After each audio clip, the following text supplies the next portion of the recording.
జీవితాన్ని ధర్మ మార్గంలో నడిపించు. నీకు తోడుగా ఉంది 9 టీవీ భక్తి.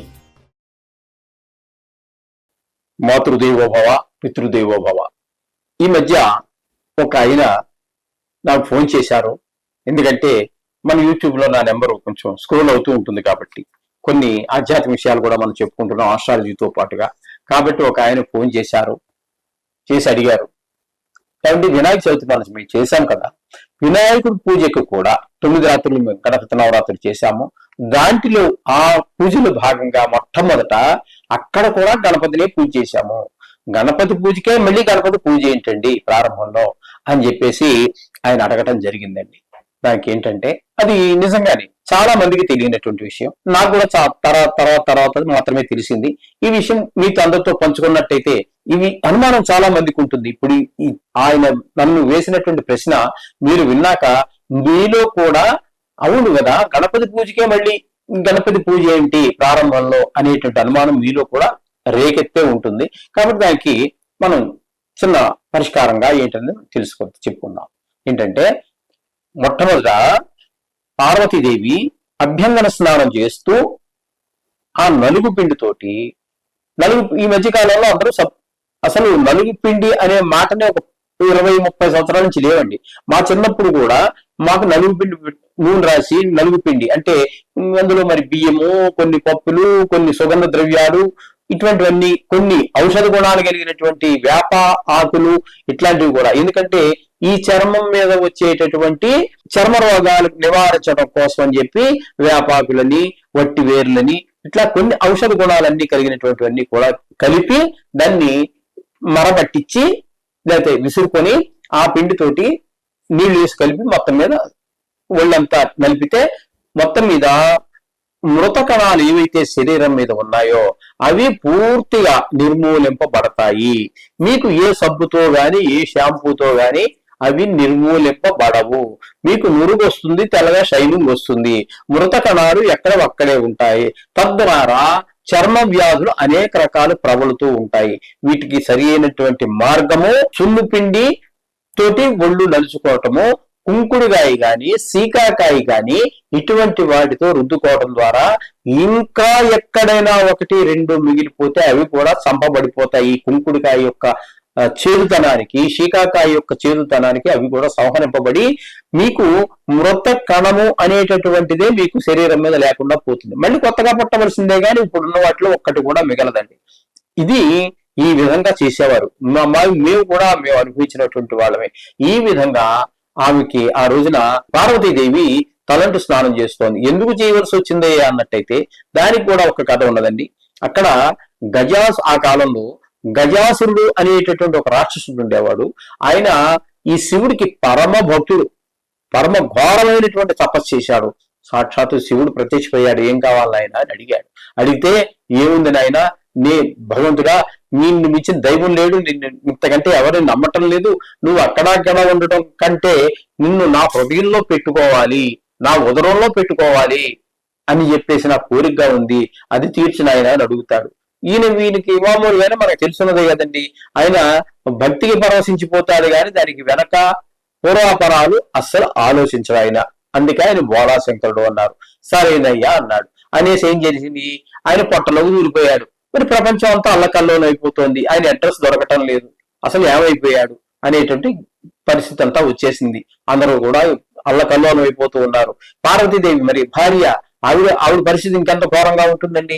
ఈ విధంగా ఉండగా ఆవిడికి కూడా అడ్రస్ ఎక్కడ, ఆయన యొక్క చిరునామా దొరకకపోతే విష్ణుమూర్తి దగ్గరికి వెళ్ళి మొత్తం మీద ఆ నోట తెలిసిన విషయం ఏంటంటే గజాసురుడు తపస్సు చేసి ఈ పరమశివుడు తన ఉదరంలో ఉంచేసుకున్నాడు అనేటువంటి విషయం ఆ నోటే పార్వతీదేవి దగ్గరికి కూడా వచ్చింది. వస్తే ఆవిడ విష్ణుమూర్తి దగ్గరికి వెళ్ళి ఇలా జరిగిపోయింది, ఆయన వరం ఇచ్చేది, ఆయన పొట్టలో ఉన్నాడని చెప్పి విషయం తెలిసింది, ఇది మరి ఎలాగా బయటకు తీసుకొచ్చే మార్గం ఏంటి, మరి ప్రపంచం అంతా ఏం చెయ్యాలి, ఎలాగ అల్లకల్లోలం అయిపోతుందని చెప్పేసి ఆమె విష్ణుమూర్తిని అడుగుతుంది. అడిగితే అప్పుడు ఆయన బ్రహ్మని, ఈ నందీశ్వరుని వీళ్ళందరినీ పిలిపించి గంగిరెద్దు, మనకి ఈ సంక్రాంతి మాసంలో గంగిరెద్దుల్ని తీసుకుంటూ వస్తూ ఉంటారు, బోరాలు ఊదుకుని ఆటలాడిస్తూ ఉంటారు గంగిరెద్దు చేత. అట్లా ఆయన్ని ఈ నందీశ్వరుని గంగిరెద్దుగా మార్చి ఆ బోరాలు అవి ఊదేటట్టుగాను ఈ బ్రహ్మదేవుణ్ణి తదితర గణాలని శివుడి యొక్క శివగణాలు ఉన్నాయి కదా, శైవగణాలు వాళ్ళందరినీ తీసుకుని విష్ణుమూర్తి కూడా ఆడించేవాడిగా గంగిరెద్దుని ఆడించేవాడు ఒక ఆయన ఉంటారు కదా, ఆయన రూపంలో ఆయన బయలుదేరి మొత్తం మీద ఆ గయాసురుడు ఉండేటటువంటి దగ్గరికి వెళ్ళాడు. ఆ రాజ్యంలో ప్రవేశించి అక్కడ మొదట మరి రాజుగారి దగ్గరికి డైరెక్ట్ గా వెళ్ళాలంటే అవకాశం ఉండదండి, అపాయింట్మెంట్ కావాలి. ఈ గంగిరెద్దు ఆట కంటే ఏం అపాయింట్మెంట్ ఇస్తారండి, ఎవరు ఇస్తారు? అదేదో విఐపి ఉండాలి, లేకపోతే పెద్ద అద్భుతాలు ఏవో సృష్టించాలి, కానీ గంగిరెద్దుని ఆడిస్తామంటే ఎట్లా కుదురుతుందండి? అవ్వదు. అంచేత అపాయింట్మెంట్ దొరకడం కష్టం అని చెప్పేసి వీరు 4 వీధులు కూడలు ఎక్కడ ఉంటే అక్కడంతా కూడా ఈ గంగిరెద్దు ఆటని మహాద్భుతంగా అంతకు ముందు ఎవరు ఆడించని విధంగా నభూతో నభవిష్యతి అన్నట్టుగా ఆ గంగిరెద్దుని ఆడిస్తూ ఉన్నారు, ఆ మేళ తాళాలకి తగినట్టుగా. ఇదంతా చూసి ప్రజలందరూ ఆశ్చర్యపోతూ ఉన్నారు చాలా చక్కగా. ఇది మొత్తం మీద ఆ నోట అద్భుతంగా ఆడిస్తున్నారు. ఎక్కడి నుంచి వచ్చారో ఏంటో తెలియదు, కానీ గంగిరెద్దు ఆట మాత్రం ఇంతవరకు ఎప్పుడు చూడలేదనే మాట అలా ఒకళ్ళు చెప్పుకుంటూ ఉన్నారు. ఇది మొత్తం మీద ఆ గజాసురుడు యొక్క చెవికి తోకింది. ఆయనకు కూడా కుతూహలం కలిగింది. ఇంత గొప్పగా ప్రజలు చెప్పుకుంటున్నారంటే నేను కూడా ఒకసారి చూద్దాము అనే ఉద్దేశంతో ఆయనకి కబురు పంపించాడు. ఈ గంగిరెద్దు ఆడించేటటువంటి ఆ విష్ణుమూర్తి అయితే ఉన్నారు, నందీశ్వరుడు, శివగణాలు, బ్రహ్మదేవుడు ఎవరైతే ఉన్నారో వీళ్ళందరికీ కబురు పంపించారు. రాజుగారు మీ ఆట చూడాలనుకుంటున్నారు, గంగిరెద్దు ఆటని, అంచేత మీరు కోటలోకి రావచ్చిందని చెప్పేసి వాళ్ళు పిలిచారు.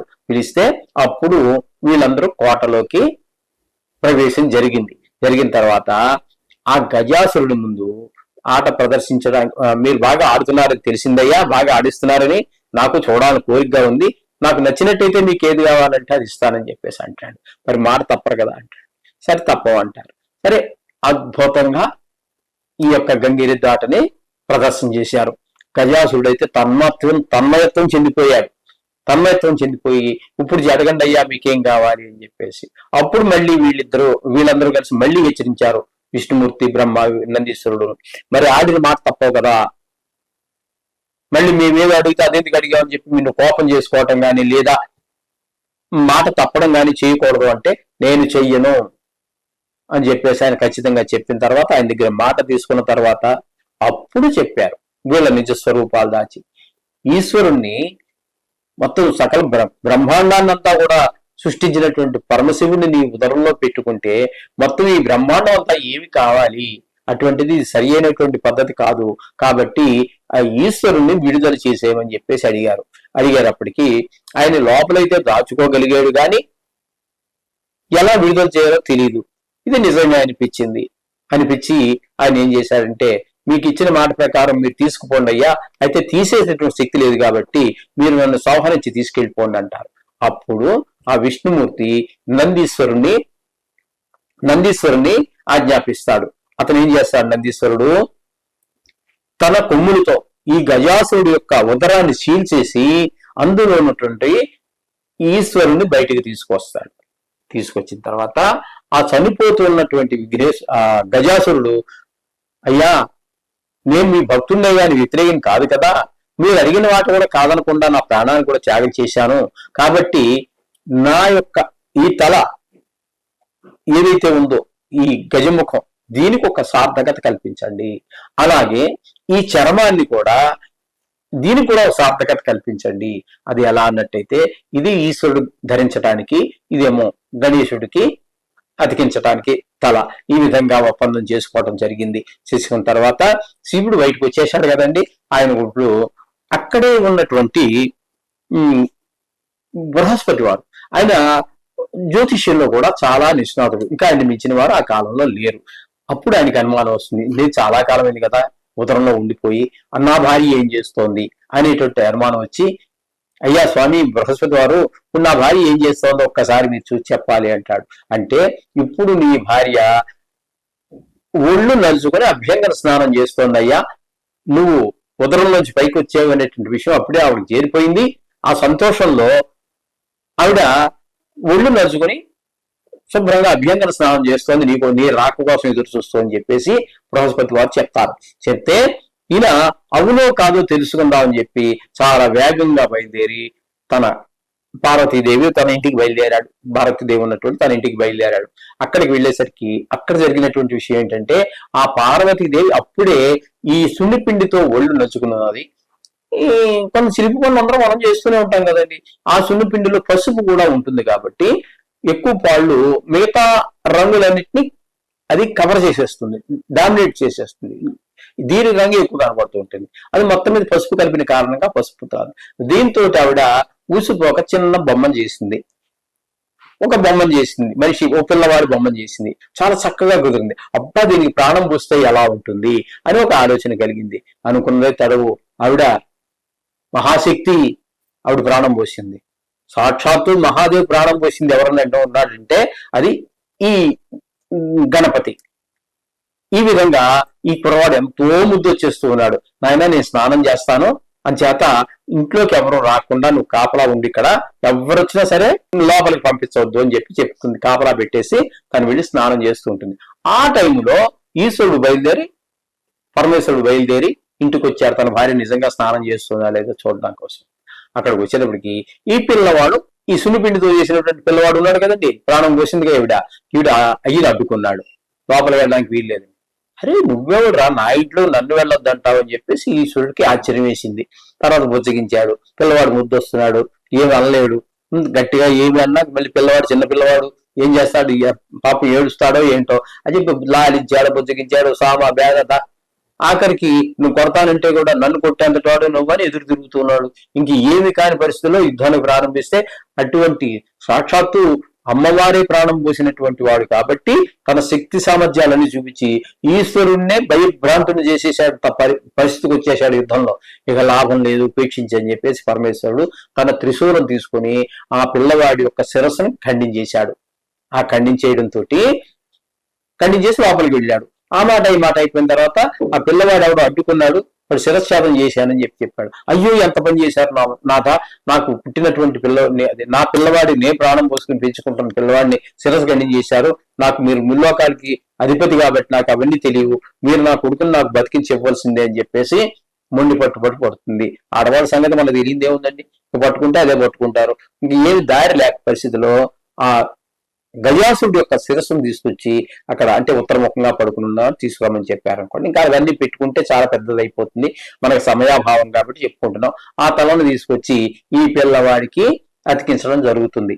ఆ విధంగా అప్పటి వరకు ఉన్నటువంటి బాలుడు మానవ మాతృడుగానే, మానవ మొహం ఏ విధంగా ఉంటుందో అదే విధంగానే ఉండేవాడు. తదుపరి శిరచ్ఛేదం అయిన తర్వాత ఆ గజముఖాన్ని తీసుకొచ్చి ఇతనికి అతికిచ్చిన తర్వాత మాత్రమే గజాసురుడయ్యాడు. అందుచేత ఇక్కడ చెప్పొచ్చేది ఏంటంటే ఈ గణపతి వరసిద్ధి వినాయకుడు పూజ చేసినా లేదా ఏ దేవుడు పూజ చేసినా కూడా ఇతని యొక్క పూర్వరూపం ఉంది కదండి. ఇది గజాముఖం కాక ముందు పుట్టినప్పుడు ఇతన్ని తయారు చేసినప్పుడు ఏ విధమైన రూపం ఉందో అప్పుడేముందండి, సున్నిపిండితో చేసింది, ఎక్కువ పసుపుగానే ఉంటుంది కదా. అందుచేత మొత్తం అదంతా మనం చేయకుండా పసుపు విఘ్నేశుడిగా చిన్నగా చేసుకొని ఇప్పుడు మనం చేసుకుంటున్నాగా అదే ఆకారంతో చేసి అది పసుపుతో. ఎందుకంటే అందులో చాలా రకాలు ఔషధాలు కలిసినా, కొన్ని రకాల పప్పుల పిళ్ళు కలిసినా, ఏది కలిసినప్పటికీ కూడా అందులో పసుపు వేశారు కాబట్టి పసుపు అన్ని రంగుల్ని కూడా మించి ఎక్కువగా అదే కనిపిస్తూ ఉంటుంది కాబట్టి కంటికి ఆ పసుపు విఘ్నేశ్వరుని పూజించడం ఇప్పటికే ఆనవాయితీ. ఏ పూజ చేసినా ఆఖరికి ఈ వరసిద్ధి వినాయకుడికి అంటే ఈ గజముఖం కలిగినటువంటి ఈ గణపతికి కూడా పూజ చేసినా కూడా ఆయన యొక్క పూర్వ రూపాన్నే అక్కడ అంటే ఈ హరిద్రకం గణపతిని పూజ చేయటం అనేది ఆనాటి నుంచి ఈనాటి వరకు వస్తుందని చెప్పేసి మనకి కొన్ని కథనాలు చెప్తాయి. దీని మీద కొన్ని కాంట్రవర్సీలు వస్తూనే ఉంటాయి, అది సర్వసహజం. ఏ విషయమైనా మీరు చెప్పినా కూడా అందులో కాంట్రవర్సీ తీసేవాళ్ళు తీస్తూనే ఉంటారు, నమ్మి వాళ్ళు నమ్ముతూనే ఉన్నారు, పూజ చేసేవాళ్ళు చేస్తూనే ఉన్నారు. అవి ఏమైనప్పటికీ కూడా ఆనాటి నుంచి ఈనాటి వరకు కూడా నిరాటంకంగా అనేక దేశాలలో, భారతదేశంలో మాత్రమే కాకుండా ప్రపంచవ్యాప్తంగా అనేక దేశాలలో గణపతి పూజలు జరుగుతూనే ఉన్నాయి. ఇందులో ఎటువంటి సందేహం లేదు. ఈ విధంగా గణపతి పూజలో, వరసిద్ధి వినాయకుడి పూజలో కూడా ఈ గణపతి పూజ అంటే పూర్వరూపం గజాసురుడు గజముఖుడు కాకముందు ఉన్నటువంటి రూపమైనటువంటి ఆ గణపతి పూజ, హరిద్ర గణపతి ఆ పూజ చేయటం సాంప్రదాయంగా వస్తుంది. ఇదండి దీనికి సంబంధించినటువంటి విషయం. శుభం భూయాత్.